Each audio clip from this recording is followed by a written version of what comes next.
Hi, I'm John Stevenson, and we're going to be looking at the world of the Gospels in our continuing study of the life of Christ.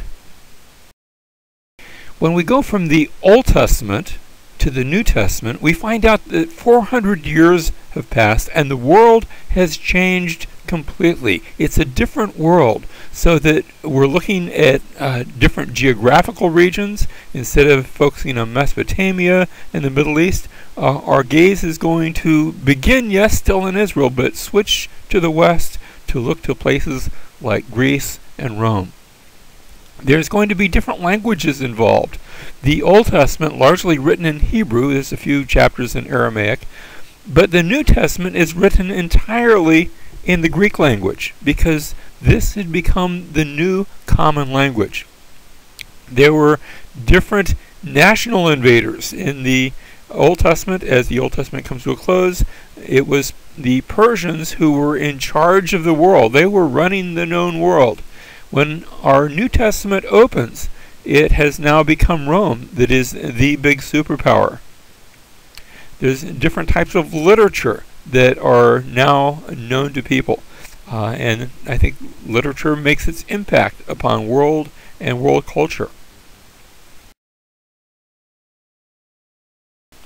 So we have these 400 silent years beginning around 400 BC. That's the time about which the Old Testament is completed, with the last book of the Old Testament, Malachi, being penned around that time. We're not sure of the exact date. And notice I put around 5. I could maybe go as early as spring of 4 BC for the birth of Jesus. A period of 400 years. And we call them 400 silent years, not because God had gone on vacation, but because the prophets had stopped. There are no prophets prophesying or prophets writing scripture. There are writings that are taking place, but it's understood even within the scope of those writings that these are not coming from prophets. One of the big events that we begin with in the year 331 BC is Alexander the Great conquering the Persian Empire. Within the space of 10 years, beginning in 333 all the way to 323, he went from Macedonia down to Egypt, across Mesopotamia, all the way to the borders of India before coming back. Within the space of 10 years, this young man conquered the entire known world.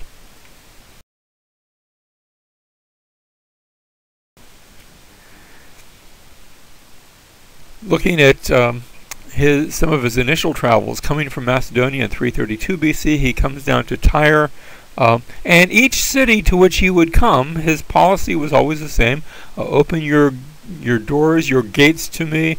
I will now be your ruler. I'm self-styling myself as a liberator, and you can pretty much continue with life as you had before. Only from now on, you pay taxes to me. And that was a very effective way of presenting himself until he came down to the city of Tyre. And he reaches Tyre, and Tyre's an island city off the coast. And so Tyre says, no, we're not going to open our gates to you.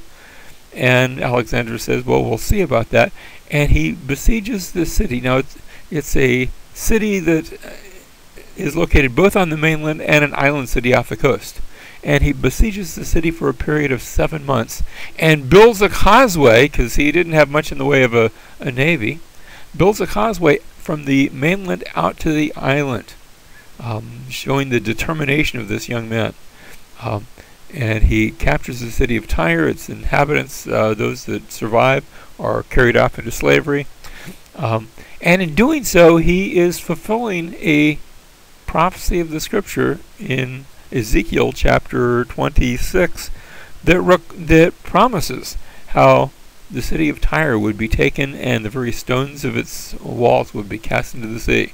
I don't think Alexander had that in mind, but he inadvertently fulfilled that prophecy.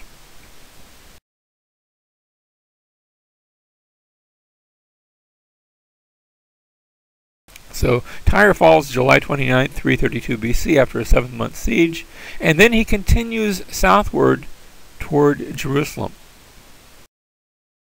The story goes, and it's told in the book of, it's told by Josephus, sorry to say book of Maccabees, it's probably mentioned there too. in Josephus' Antiquities, he talks about how Alexander came, actually he sent a contingent up to Jerusalem, and they made the same mistake that Tyre had made. No, you can't come in here. And so the story goes, he came with his army to destroy Jerusalem. And the high priest, along with a number of other priests, a whole procession of priests, came out to meet him, carrying the scroll of the book of Daniel. I pick up here from Josephus. He says, and when the book of Daniel was showed him, wherein Daniel declared that one of the Greeks should destroy the empire of the Persians, he supposed that himself was the person intended, and he was then glad. And what he does, he spares the city of Jerusalem. He allows them a measure of self-rule. Of course, you're going to pay your taxes to Alexander. And he goes on his way. So that within the space of 10 years, Alexander has conquered the known world, and he brings about a great amount of cultural interchange from east to west. That is not only the language, but there are cultural icons, the idea of having theater and games and sports that different people are observe and are involved in. That comes from Alexander. Scientific learning increases. He had as his tutor when he was young Aristotle, and he had gained from Aristotle the interest in all things scientific, and so there traveled with him a host of scientists and map makers and people of all sorts of learning.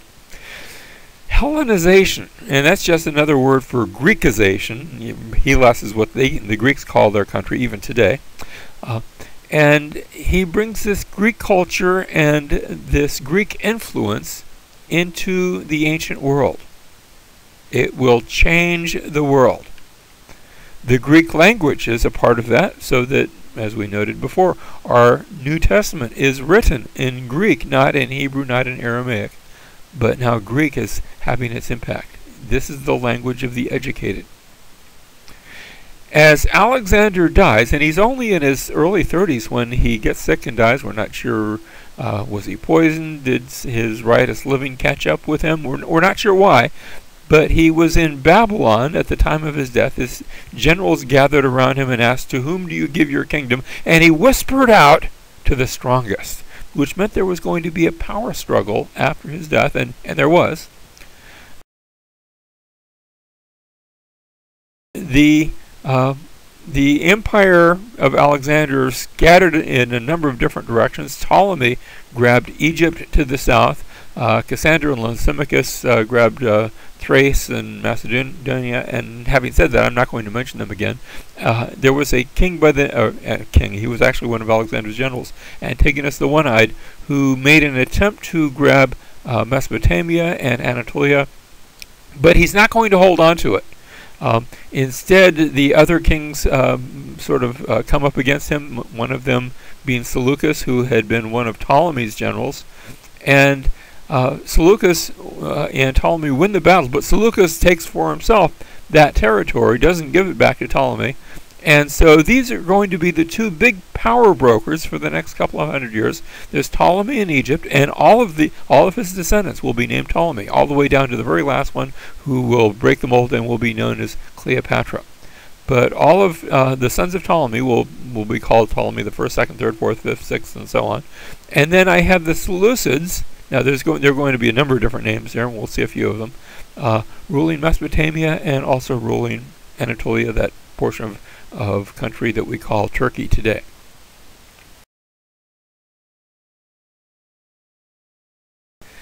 Ptolemy Philadelphus, he's the second of the Ptolemies, and he's significant for our study because he does some things that have an impact. First of all, he's just known in history as building a great lighthouse. The Pharos Lighthouse in Alexandria was known as one of the wonders of the world, and certainly a great achievement. He also built a library at Alexandria that became, if it wasn't one of the wonders of the world, it should have been, where books from all over the world were collected. And Ptolemy II wanted every book in the world in his library. It is said that if a ship came into port at Alexandria, that there were inspectors who would go aboard the ship not looking for contraband, but looking for books. And any books that they found, they would take them off, they would copy those books, and then they would return the copies back to the ship, and they would keep the originals in the library at Alexandria. One of the books that Ptolemy wanted was the Hebrew Bible, but he could not read Hebrew, so he ordered that the Hebrew Bible be translated into Greek. Tradition has it that there were 70 Jewish translators working on this translation, and so it became known as the 70, or the way you say that is the Septus, the Septuagint, and that refers to this Greek translation of the Hebrew Bible. Ptolemy eventually goes to war with the Seleucids, and you have a series of wars that go back and forth with Ptolemy in the south and the Seleucids. In fact, eventually we're going to see one of those Seleucids, Antiochus III, also known as Antiochus the Great, and these two kingdoms are at war with little tiny Israel wedged in between them. And that's going to have an impact on the Jews. Well, Antiochus III is doing well until he meets up with the Romans. And they defeat him, and as a result his son is has to go and be a hostage in Rome. And his son is Antiochus IV, also known as Antiochus Epiphanes. Now that was the title he gave himself. Epiphanes is the Magnificent One. The Jews are going to give him another nickname. They're going to refer to him as Antiochus Epimanes, Antiochus the Madman. We'll see why in just a moment. He is forced to be a hostage in Rome, and when his father dies, he escapes from Rome. Now, when I say he's a hostage, that doesn't mean he's in prison or in chains. Rather, it's a very comfortable hostage, sort of like what we read about in the book of Daniel, when Daniel was a hostage in Babylon. He was in the king's house. Now, there wasn't any kings in Rome, so Antiochus was I wouldn't even say under house arrest, but he's living in Rome. He's being educated there. He's got a Roman roommate, and he's doing okay. But he escapes Rome to go back when his father dies to become the new king of the Seleucid dynasty. And so he escapes, he returns, and he decides he's going to be another Alexander the Great. And the way he begins, he's going to campaign against Egypt. And so he gathers his army, he moves down through Israel, down into Egypt. On the way, he meddles a bit in Jewish both politics and religion in ways he probably shouldn't have been doing. But he campaigns against Egypt, and he is eminently successful. He has virtually conquered Egypt. He is about to take Alexandria, the capital. He has one of the Ptolemies holed up in the city, and coming out to meet him from the city is a Roman legate all by himself. This Roman ambassador comes to him, and Antiochus reaches out his hand to greet him, and the Roman magistrate hands him a scroll saying, "This is from the Senate and people of Rome. Rome wants you out of Egypt. Go away. Go home." And Antiochus says, "Well, I'll give that some thought." And the Roman magistrate says, "You can think about it all you want," draws a circle around him on the sand, "but give me your answer before you step out of that circle." Antiochus is a little intimidated because he's been to Rome. He's seen what Rome is like. He knows all about Rome, and he says, "Okay, I'm leaving."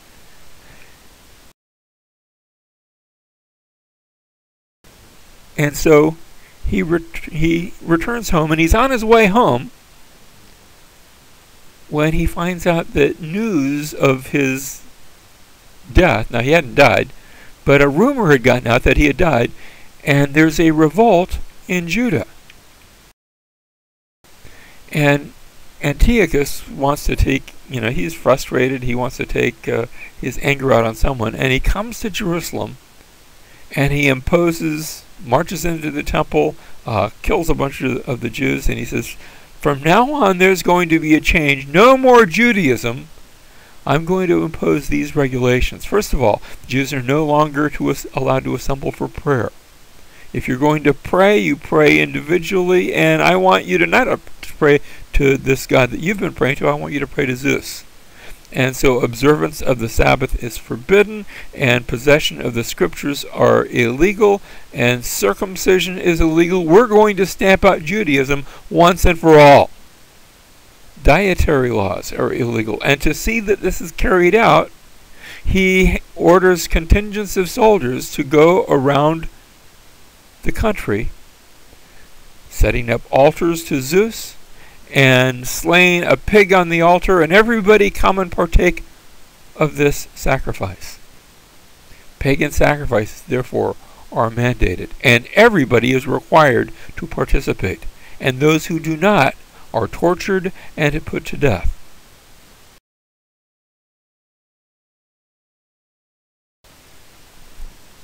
Well, Antiochus IV is involved in this, and meanwhile his soldiers, he's gone back up to Seleucus, meanwhile his soldiers are carrying out this policy, and they come to a little town called Modin, just north of Jerusalem.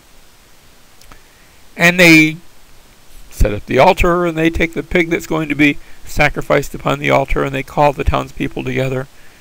And one aged priest, Mattathias, and his sons have gathered around, and he is so angered at this blasphemy, and he marches up, grabs the sacrificial knife, and instead of sacrificing the pig, he begins fighting against the Seleucids.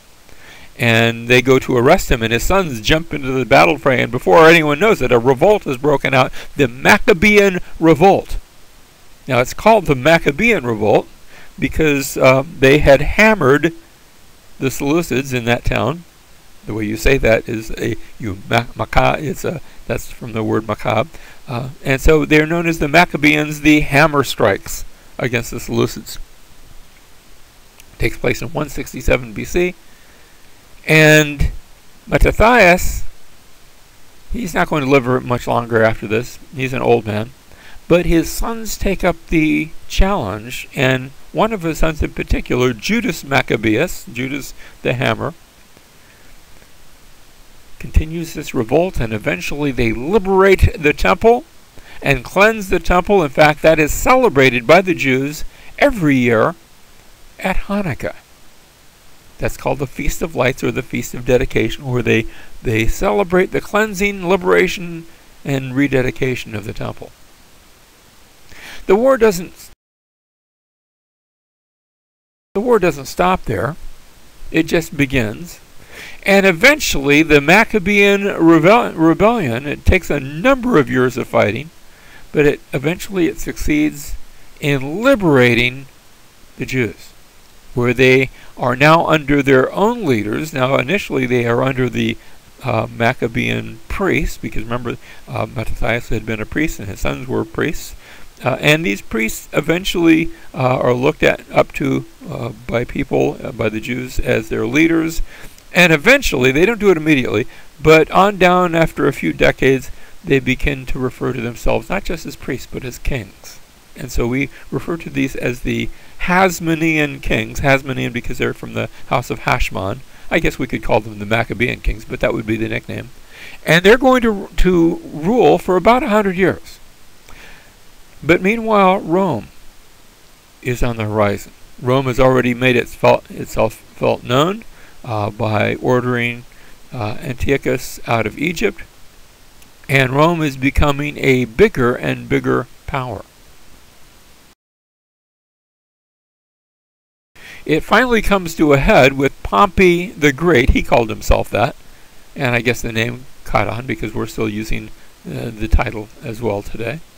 And he had been commissioned by the Romans to clear the seas of piracy. They gave him a 5-year commission, and he completed the job in about 3 months, which left him 4 years and change to do whatever he wanted. And he went to the east, conquered Syria, and while he's in Syria, he receives a message from 2 of the Maccabeans, 2 of the Hasmoneans. Actually, it was 2 brothers. Their father had been the king, and after their father had died, their mother had ruled in his place for a bit, but now she had died, and they're fighting over who's going to be king, these 2 brothers. And they each send messengers to Pompey, and some other Jews do as well, will you please get rid of this brother of mine? And he says, okay. And Pompey comes down, and he conquers Jerusalem in the year 63 BC. Goes into the temple just to see what's there, into the Holy of Holies, in fact, but it's now long since been empty. Back in the Old Testament times, it had had the Ark of the Covenant there, but that hadn't been the case since the first fall of Jerusalem to Nebuchadnezzar. And so Pompey now makes some territorial arrangements, in that instead of a nation of Israel, there will be these various territories in Canaan. First of all, there will be Judea in the south, the land of the Jews. There will be Samaria as a separate designated province, because the people living here are sort of part Jewish, part something else. There is Galilee, situated around the Sea of Galilee in the north. And to the east of the Sea of Galilee is the Decapolis. The deca, like a decimal point, means 10, and a polis is a city, so that's the 10 cities. 10 Greek cities, actually, because of the large Greek influence on the east side of the Jordan River.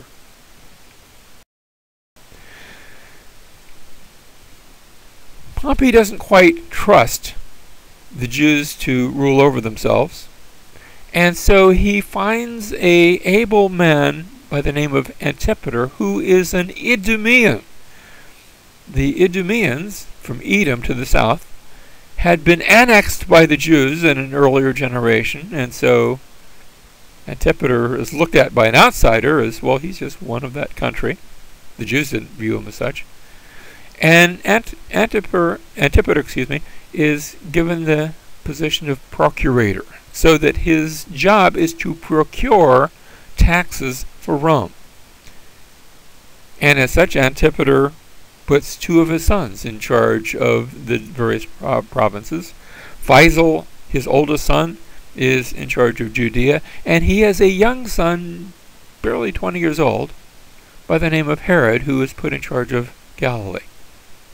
And things go for a while, but then Antipater dies. When Antipater dies, that becomes the spark for an invasion from the east of a people known as the Parthians, cousins to the Persians. And with the help of Jewish agitators, who, after all, don't really like the idea that Antipater and his sons, Idumeans, have been exercising authority over them, Faisal is captured and killed, and Herod, they attempt to capture him, but he manages to escape. He runs down to Petra, and from there to Egypt, and from there makes his way all the way to Rome. In Rome, he goes before the Senate. He is sponsored by Octavius Augustus and Mark Antony. Julius Caesar has died just a few years earlier. And the Roman Senate makes Herod the king of the Jews, and gives him a Roman legion to go back and recapture the territory for Rome. And Herod is as good as his word. He goes back, takes him a couple of 3 years, and by 37 BC he has captured Israel and now becomes its king, Herod the Great. One of the early things that Herod does, he begins to rebuild and outfit the temple. Now, back in Zerubbabel's day, right after the Babylonian captivity, the temple had been rebuilt. It had seen an expansion in the days of the Seleucids, with a fortress known as the Acra Fortress on its southern section. It had been further expanded in the days of the Hasmoneans, but now it is going to see tremendous expansion in all directions, both the temple itself and the outlying areas. There'll be an Antonia fortress on the north, named after Marcus Antonius, one of the Romans that had sponsored Herod. There will be bridges and gates leading up to the Temple Mount from every direction.